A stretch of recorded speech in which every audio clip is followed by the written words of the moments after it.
Hello, I'm Harriet Berkal, and I represent the Manitoba Dystonia Association of Manitoba. And so we're here today with a special guest, Marvie Gordon, who's going to speak to us about her type of dystonia.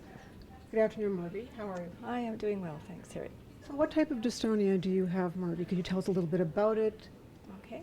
I have what's called cervical dystonia or torticollis, so it affects my neck area. And it causes pulling to one side and spasms and also tremors in the mostly head area. So it can be very uncomfortable at times for sure and painful.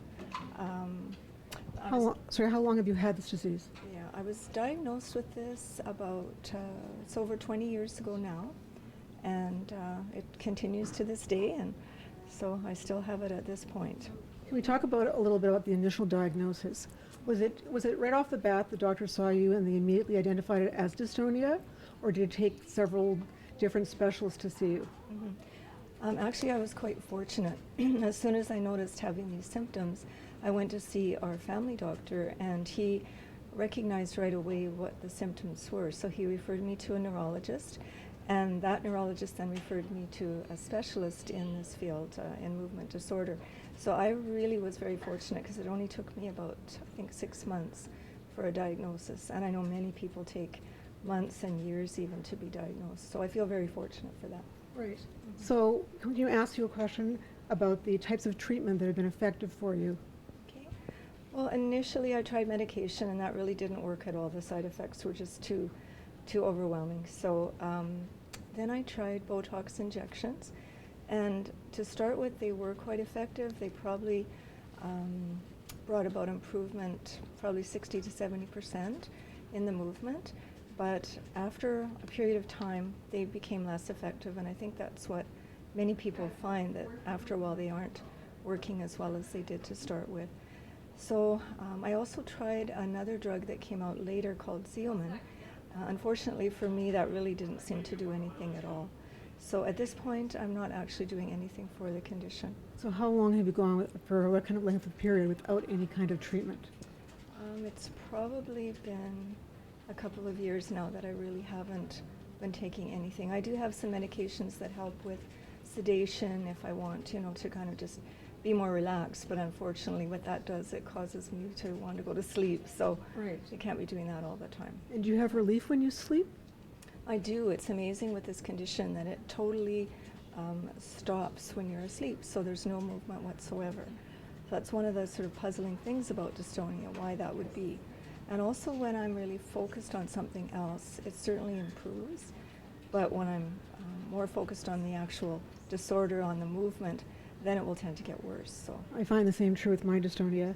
Well, what can you tell us about your remission? You did have a brief remission of cervical dystonia. I did. That was a number of years ago now, I think back around 95. I ended up going into remission for about 5 years. And whether it's coincidental or not, at that time I was placed on it was like a mild form of birth control because I was starting to go through some of the initial stages of menopause. So during that period, it totally went away. It was just amazing, and I was, of course, very hopeful that it was going to continue. But then at the 5-year mark, they had to start taking me off of the medication. So then gradually the symptoms came back, unfortunately. Was there ever any consideration to go back onto the estrogen? I don't think they were able to do that just based on my age and possible side effects with doing that, some of the risk factors with that. So no, I haven't been back on it. So possibly there's a hormonal connection with this disease. I also wanted to ask you about the illness. How does it affect you day to day? Day to day. Well, I mean, it's uncomfortable, and it's also very embarrassing. I find that it's sort of awkward sometimes being out in social situations, and I notice people will be staring, or they will sort of misinterpret my head movement as that I'm saying no to them, or I'm not agreeing with them, and that's not the case at all. So that can be really frustrating, and then at times it can get to be very sore too. Because with the spasms, if they're quite severe, it would be like having your fist clenched over and over, for a long period of time, and then that muscle gets really sore. So if you had to see one improvement in the area of dystonia research, what would you like to see?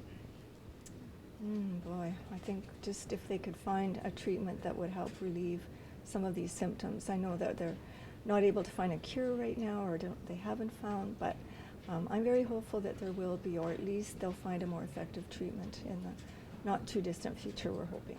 Thank you, Marvie. We appreciate you coming down today. This will help create awareness of this disease. Thanks very much. Oh, you're very welcome.